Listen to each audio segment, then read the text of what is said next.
세계 최대 월마트의 창업주이고 또 얼마나 부자인지 미국의 시애틀을 통째로 사고도 남을 만큼 돈을 번 사람입니다. 여러분 잘 아는 샘 월튼입니다. 그런데 그가 죽기 전에 마지막으로 충격적인 말을 남겼습니다. 나는 인생을 잘못 살았다 라고 하는 고백입니다. 월마트를 만들고 그 회사를 키우면서 온 하루는 늘 번잡했고 분주했고 늘 분노와 갈등이었다는 겁니다. 그런 자녀들에 대한 아는 바가 거의 자녀들에 대해서 없었고, 하물며 손자들의 이름은 절반도 외우지를 못했다는 거예요. 가정의 소중함을 잃었습니다. 그럼 죽음에 이르러서야 자신을 돌아보면서 내 인생의 가장 소중한 본질이 무엇인가, 이걸 놓쳤다고 하며 후회를 했다고 합니다. 여러분, 벌써 우리는 지금 5월을 맞이하면서 또 가정의 달이 다가옵니다. 가정은 하나님이 만드신 인류 최초의 공동체입니다. 가정 안에서 사랑이 이루어지고 사랑이 싹이 트고 다음 세대가 가정에서 세워지는 거예요.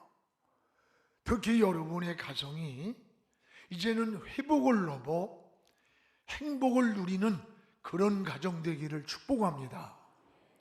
가정의 행복이 어떤 소유가 많아야 하고 또는 사회적인 명성과 지위가 있고 또는 부모의 지식 수준이 높아야 행복할 것이라고 이렇게 생각합니다. 그런데 오히려 이런 가정 안에 웃음소리가 멈추어 있고 오히려 가정이 깨어져 있고 또 자녀가 탈선하는 경우가 더 많다고 하는 어느 통계를 봤습니다. 여러분, 외적인 어떤 관리도 우리가 중요합니다, 삶에. 그러나 내적 관리는 더 소중함을 알아야 돼요. 우리가 인생을 무너뜨리는 적이 밖에만 있다고 생각하면 안 됩니다. 더 무서운 적이 우리 안에 있음을 깨달아야 돼요. 밖의 적보다 안에 있는 적이 더 무서워요. 우리 가정 안에 또는 마음 안에 마치 가나안의 정복을 가로막았던 아간이 있어요. 이게 내부의 적이라는 거예요. 이스라엘 백성들이 마지막 광야를 지나 마지막 가나안을 점령하는 그 지점에 아주 작고 하찮은 아이성 앞에서 참패를 합니다. 그때에 여호수아가 울면서 하나님께 고백할 때 너희를 무너뜨린 이 치명적 장애물이 너희 장막 안에 있다고 그랬어요. 그래서 12지파를 계수해 보았더니 유다 지파 가운데 바로 아간이라는 사람이 전쟁에 가서 싸우고 있는 시간에 탐욕에 빠져 물건을 훔치고 은금을 장막 안에 숨겨놓고 있었어요. 그를 갖다가 돌로 쳐 죽이고 났더니 다시 이스라엘이 가나안을 정복한 거예요. 오늘 여러분, 밖에 적보다 안에 적이 더 무섭습니다. 우리 가정 안에, 마음 안에 이런 내부의 적이 내 안에 무엇이 있는가를 생각하면서 우리 5월의 가정의 달에 여러분의 가정이 승리하고 회복을 이루는 이런 은혜가 있기를 축복합니다. 이래 우리는 가정의 달을 맞이하면서 큰 성공을 꿈꾸기 전에 먼저 내 가정의 행복을 회복하고 우리 가정의 꿈을 회복하고 또 신앙을 회복하는 이런 은혜가 더 소중합니다. 여러분 잘 아는 네로의 엄마가 아그리피아 아닙니까? 그는 욕망에만 사로잡혀서 그걸 채우려고 자기 남편을 독살을 시켰어요. 자기 아들을 황제로 만들기 위해서 탐욕에 빠진 이 여인은 남편에게 독버섯을 먹여 죽였습니다. 자기 아들이 이 광경을 보면서 아버지를 죽이면 안 된다고 울며 매달렸지만, 내가 황제의 자리를 갖기 위해서는 너희 아버지를 죽일 수밖에 없다. 어머니가 독을 넣은 그 독버섯을 먹고 아버지가 죽어가는 그 사지를 뒤틀리며 죽는 비참한 모습을 그 아들 네로가 보았던 거예요. 네로의 정신세계가 황폐해졌습니다. 그 영혼이 병이 들었습니다. 그 후에 네로는 16살에 황제가 되었어요. 황제가 되자마자 그는 수많은 사람들을 잔인하게 죽일 뿐만 아니라 마지막에는 자기 엄마도 죽여버렸어요. 그리고 이복 동생을 죽이고, 여러분, 그 당시에 베드로 사도 바울을 처형한 게 네로입니다. 기독교를 무섭게 박해한 폭군이었고, 로마시에다가 불을 질러놓고 하프를 연주하는 미치광이 황제가 바로 네로였어요. 욕망을 채우기 위해 남편까지 죽인 그 어머니의 잔인한 그 모습을 보고 자란 이 네로의 영혼이 병든 거예요. 그 영혼이 황폐해진 거예요, 정신이. 결국 네로도 결국은 자살하고 말았습니다. 끝없는 욕망에 사로잡히면 영혼도 정신도, 여러분, 인생도 황폐하게 되는 거예요. 우리 현대인들은 무언가 충족되지 않고 만족하지 못하는 이 목마름이라고 하는 것을 가지고 살아갑니다. 우리가 가난할 때보다 부유해질수록 더 목이 마르요. 우리가 못 배울 때보다 배울수록, 소유가 적을 때보다 많을수록 목이 마른 거예요. 풍요했지만 행복지수가 높을 것이라고 생각하는데 아니에요. 그렇지가 않다는 거예요. 사람은 풍요할수록 만족하기보다는 무언가 또 하나의 공허 속에서 목마름을 가지고 살아간다는 겁니다. 이것을 인간의 실존이라고 했어요. 여러분, 인간은 짐승하고 다릅니다. 짐승은 의식주만 있으면 살아가는 거예요. 그러나 인간은 의식주만으로 행복하다고 말하지 않습니다. 인간은 정신세계가 있어요. 영혼이 있어요. 사랑이 있어야 되고 자유가 있어야 되고 평안이 있어야 되는 거예요. 오늘 이 영혼의 목마름이란 만족이 없고 곤고함을 말하는 거예요. 영혼의 목마름은 여러분, 세상 것으로는 채워지지 않는 하나님만이 채우셔야 된다고 말씀합니다. 그래서 오늘 말씀 이사야는 2절에 690년경에 이렇게 말씀하는 거예요. 영혼의 목마른 자들아, 하나님께로 나오라, 하나님께로 나오라, 이걸 초대를 하는 거예요. 그리고 오늘 본문 2절에 뭐라고 합니까? 너희가 어찌하여 양식 아닌 것, 배부르게 못할 것을 위해서 수고하느냐? 내 말을 들으라. 그리하면 좋은 것을 먹을 것이고 기름진 것으로 너희의 영혼이 즐거움을 얻으리라고 했습니다. 그렇습니다. 인생의 많은 문제들이 하나님과 수직적인 문제라고 하는 것을 깊이 보면 알 수 있습니다. 하나님과의 영적으로 막혔거나 하나님과의 관계가 건강하지 못하면 마음에 평안이 없어요. 기쁨이 없습니다. 안식이 없습니다. 여러분, 인생의 본질적인 문제는 하나님과 관계가 회복될 때 그곳에 평안이 있습니다. 안식이 있습니다. 기쁨이 있습니다. 소망이 생기고 거기에 영혼의 목마름이 해결이 되는 거예요.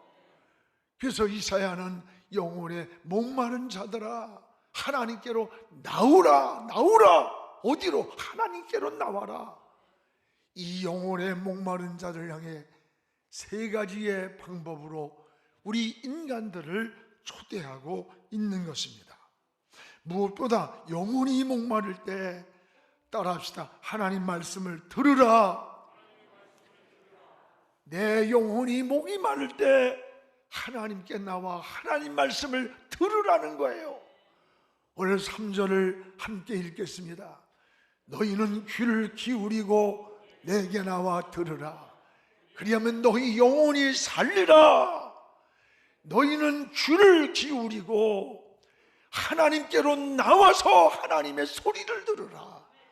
그리하면 너희 영혼이 산다는 거예요. 그렇습니다.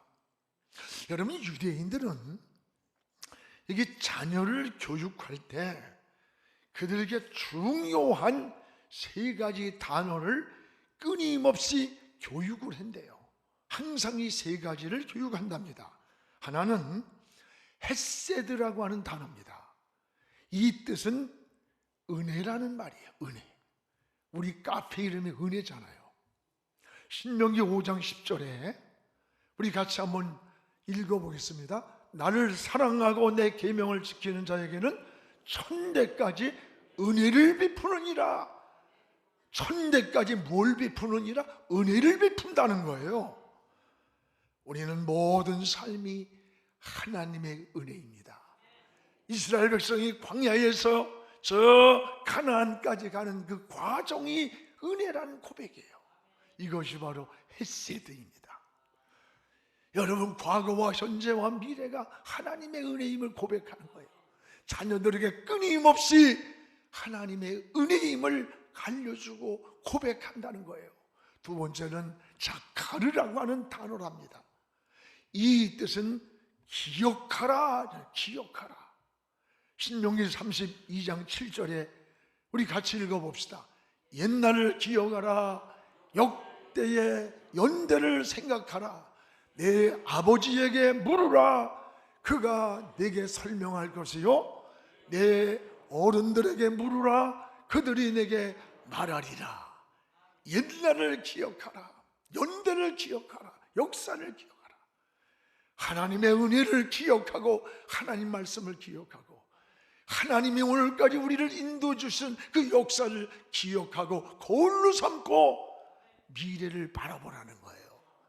자녀들에게 끊임없이 하나님의 은혜를 기억하도록 하나님 말씀을 기억하고 하나님이 이루신 역사를 기억하게 한다는 거예요. 세 번째는 쉐마라는 단어랍니다. 이 뜻은 여러분 들으라는 거. 들으라. 우리 신명기 6장 4절에 같이 읽읍시다. 이스라엘아 들으라. 우리 하나님 여호와는 오직 유일한 여호와시라. 이스라엘아 들으라. 쉐마. 들으라. 뭘 들으냐? 세상 소리가 아니라 하나님의 말씀을 들으라는 거예요. 그렇습니다. 하나님 말씀을 들을 때에 우리가 지혜를 얻습니다. 여러분, 평안을 얻습니다. 길을 찾습니다. 은혜를 누리고 평안을 누리고 축복을 누리는 거예요. 하나님의 은혜를 기억하면서 하나님 말씀을 듣는 것, 이것이 하나님의 은혜요, 이것이 축복이요, 하나님의 인도라는 거예요. 오늘 하나님의 말씀을 들으면 영혼이 산다. 영혼이 산다. 그래서 아모스 7장 7절에 이렇게 말씀합니다. 하나님 말씀은 우리 인생의 다림줄이라. 다림줄. 여러분, 다림줄이 뭐예요? 다림줄은 어떤 건물을 짓기 위해서 줄을 내리고 쇠를 다는 게 다림줄이야. 기준을 삼는 거예요. 우리가 아무리 실력이 있고 기술이 있어도 2m, 3m의 벽돌을 쌓을 때 눈대중으로 쌓으면 휘고 넘어진다는 거예요. 그 기준이 있어야 돼. 기준. 내가 살아가는 인생의 기준, 성공의 기준, 행복의 기준, 가치관의 기준이 뭐냐는 거야. 그게 바로 하나님의 말씀이라고 하는 거예요.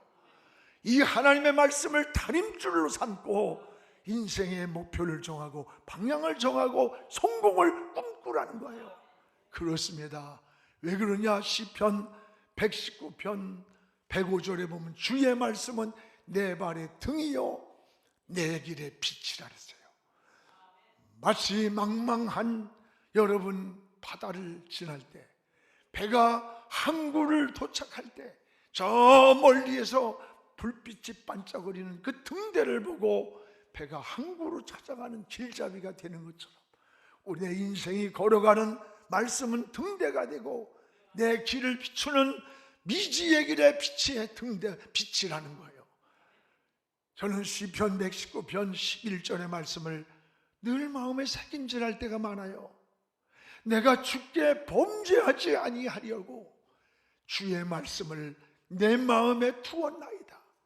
우린 언제라도 유혹이 다가오고 시험이 다가오고 우리도 모르게 흔들리는 방황이 올 때가 있어요.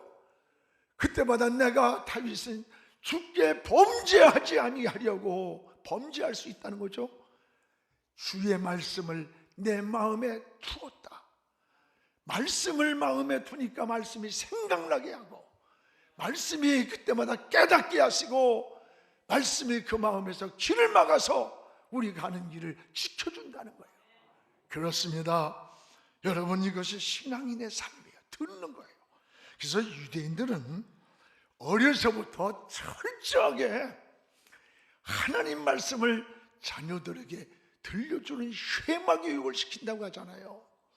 여러분, 특히 여러분 자녀들 어렸을 때 어떤 교육기관에서 교육을 받느냐가 중요합니다. 그 유치원이나 이런 교육기관이 기독교 신앙적 가치관을 가진 데서 받으면 기독교인이 돼요. 아이가 불교가 하는 데서 하면 불교인이 되고 원불교에서 원불교인이 되는 거예요. 우리 교회에서 여러분 어린이를 한 20년간 할 때 철저하게 신앙교육을 시켰어요. 아이들이 가서 식탁 앞에 가면 손을 모으고 기도를 하면 자기 엄마 아빠는 불교인이야. 너 왜 그래? 아니야, 하나님께서 주신 은혜야. 기도하고 먹어야 돼. 왜 아빠는 안 해? 이에서 충격을 받고 그때 1년이면요 한 30가정씩 교회를 등록해서 부모들이 그 아이들 통해서. 오늘 우리의 신앙도 마찬가지입니다.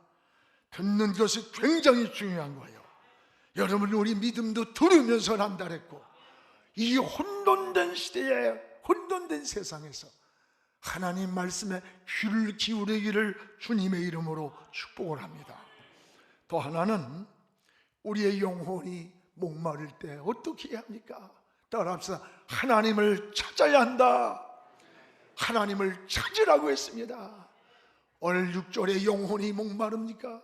하나님을 찾고 그때가 바로 하나님을 찾는 때가 된다고 했어요. 우리 6절을 같이 한번 읽겠습니다. 너희는 여호와를 만날 만한 때에 찾으라. 가까이 계실 때에 그를 부르라. 때라는 말이 2번 나와요. 하나님을 만날 만한 때, 하나님을 가까이 계실 때, 그때에 부르라는 거예요. 하나님을. 오늘 사랑하는 여러분, 영혼이 목마름이란 삶이 곤고한 때예요. 평안할 때보다는 오히려 삶이 곤두박질치고 풍랑을 만나고 또 인생의 낙심과 절망이 찾아오고 어렵고 힘든 그때 여호와를 만날 만한 때, 하나님을 부를 때라는 거예요. 아이들이 편안하고 즐겁고 그러면요 절대로 부모 안 찾아요.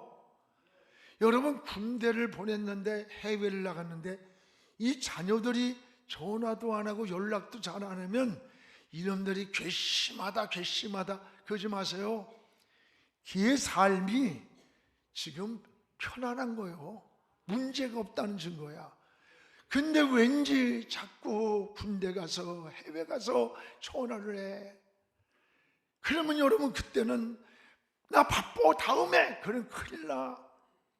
뭔가 힘들고 뭔가 지치고 뭔가 외롭고 뭔가 어떻게 할 수 없어서 그래서 엄마를 찾고 아버지를 찾는 건 줄 알고, 예, 그래 하나님이 우리와 함께 하셔. 난 여기 평안한데 그래 어때? 우리 인생 살다 보면 파도도 많고 그렇지만 하나님이 함께 하잖아. 혹시 무슨 일 있니? 하면 여러분, 분명히 문제가 있는 거예요.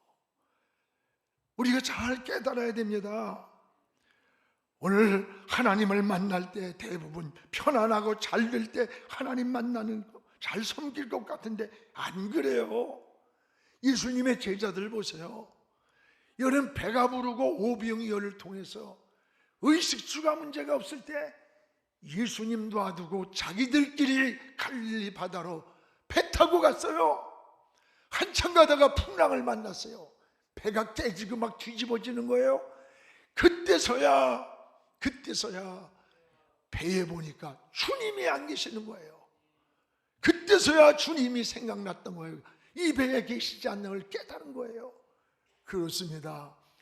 사랑하는 여러분, 여러분도 삶이 지치고 힘들고 어렵습니까? 인생에 돌풍이 불어오고 있습니까? 낙심하고 절망하지 말고 하나님을 찾으시기를 축복합니다. 하나님이 여러분 곁에 더 가까이 계시는 그 시간이 바로 하나님을 찾는 그 시간, 하나님을 부를 수 있는 그 시간이에요. 오늘 여기 하나님을 부르라 이 말씀은요, 하나님을 부르라는 말은 하나님과의 관계, 멀어진 관계를 회복할 수 있는 기회가 있다는 걸 말하는 거예요. 기회가 아직 있다라는 말을 우리에게 주는 사인입니다. 기회는 우리를 기다리고 있는 거 아니에요? 기회는 지나가는 겁니다. 그 기회를 놓치지 않는 것이 바로 지혜인 거예요. 학생이 공부할 수 있는 기회, 여러분 성도가 기도할 수 있는 거, 충성할 수 있는 거, 봉사할 수 있는 거, 다 기회가 있어요. 기회. 일할 수 있는 것도 기회가 있는 거예요. 참새떼가 우리 밭에 앉았다고 해서 그게 내 거라고 하면 어리석은 거예요. 그걸 잡아야 내 것이 되는 거예요. 신앙도 하나님을 만나는 때가 있습니다. 내 영혼이 목마를 때, 내 삶이 골고할 때, 내가 지치고 낙심하고 어찌할지 모를 때 방황하지 마세요. 하나님을 만날 만한 때예요.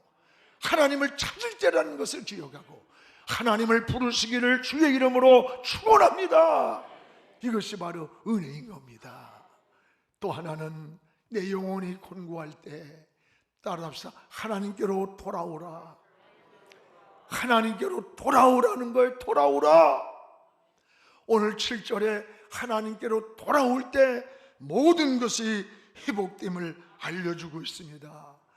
우리 여러분 7절을 같이 한번 읽겠습니다. 악인은 그의 길을, 불의한 자는 생각을 버리고 여호와께로 돌아오라. 그리하면 그가 긍휼히 여기시리라. 그가 하나님께로 우리가 돌아오라. 그가 너그럽게 용서하리라. 하나님께로 돌아오라.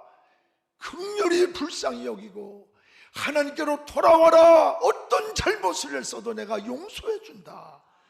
여러분 성경에 돌아오라는 말이 1000번이 넘게 나와요. 하나님께로 돌아오는 것은 방향을 바꾸는 거예요. 깨닫고 길을 수정하는 거예요. 당자가 아버지 품으로 돌아올 때 그는 잃었던 자녀의 신분이 다시 회복이 됐던 거예요. 악인은 그 길을, 불의한 자는 그 생각을 버리고 여호와께로 돌아오라. 여러분 돌아오시기 바랍니다. 하나님께로 돌아올 때 거기에 안식이 있습니다. 여러분 항상 하나님과 멀어질 때 문제가 있는 거예요. 자녀가 부모가 떨어져 있는 시간에 그때 사고가 나는 겁니다. 신앙도 마찬가지요. 하나님과 멀어져 있는 그 시간입니다. 하나님의 품으로 돌아올 때 다시 회복이 되는 거예요. 은혜가 회복되고 안식이 회복되고 평안이 회복되고 모든 관계가 회복이 되는 거예요. 이게 신앙의 원리입니다. 그리고 하나님께로 돌아올 때에 하나님 앞에 우리가 두 가지를 기억해야 돼요. 하나는 따라봐요. 다름을 인정하라. 우린 하나님과 우리가 다르다는 걸 인정해야 돼요. 여기 8절을 우리가 같이 한번 읽겠습니다. 이는 내 생각이 너희 생각과 다르며 내 길은 너희 길과 다름이라. 여호와의 말씀이라. 두 가지의 다름이 나와요. 하나는 하나님 생각과 우리 생각이 다르다는 것이고, 또 하나는 우리 길과 하나님이 원하는 길이 다를 수 있다는 거예요. 하나님이 보는 기준과 사람이 보는 기준이 이스라엘의 이 대왕을 뽑을 때도 달랐어요. 하나님은 중심을 보신다고 했고 우리는 외모를 보는 게 사람이라 그랬어요.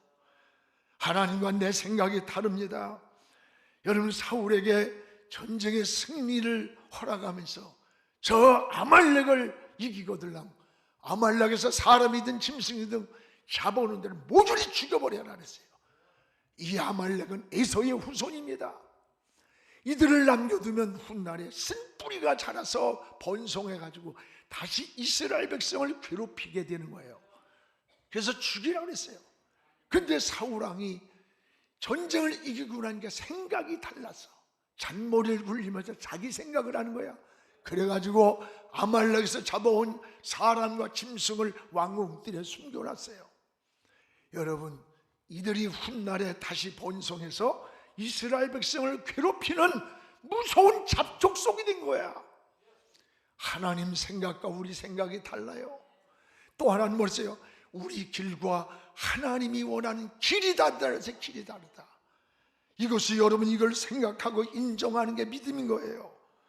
우리는 인생을 살면서 한치 앞을 모르고 살잖아요.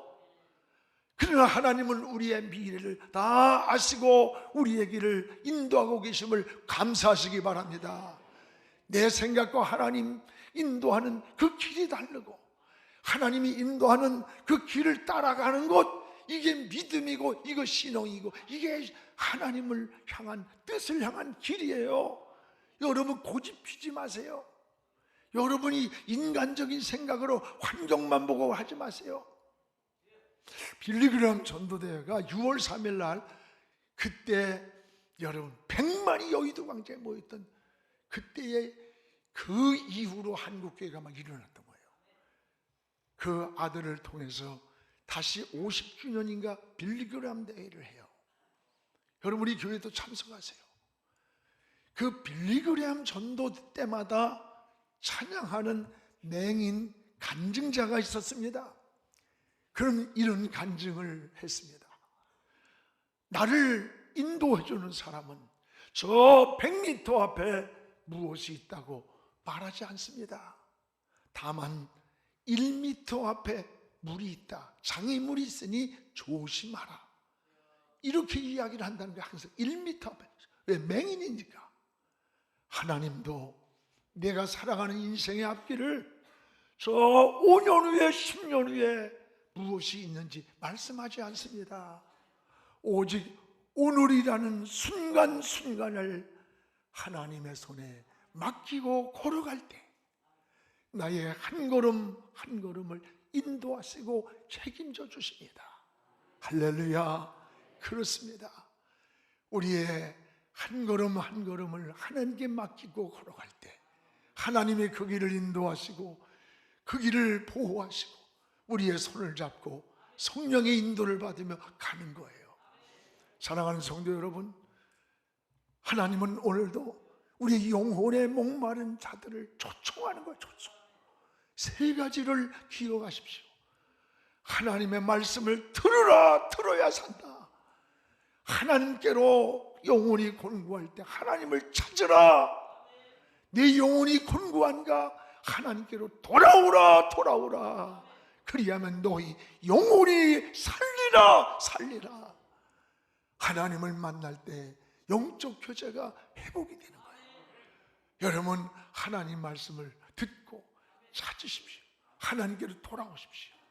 이것이 우리가 승리하는 길임을 깨닫기를 축복합니다. 오늘 영혼의 하나님을 만날 때 영적 교제가 회복되고 영혼의 목마름이 해결되고 영혼이 곤고하고 질질 때 하나님을 찾는 것, 이게 은혜고 신앙의 고백이에요. 우리 이제 5월달을 맞이하면서 여러분의 가정이 이 세 가지 영혼이 곤고할 때 하나님의 품으로 돌아가는 이 은혜가 있기를 주의 이름으로 축복합니다.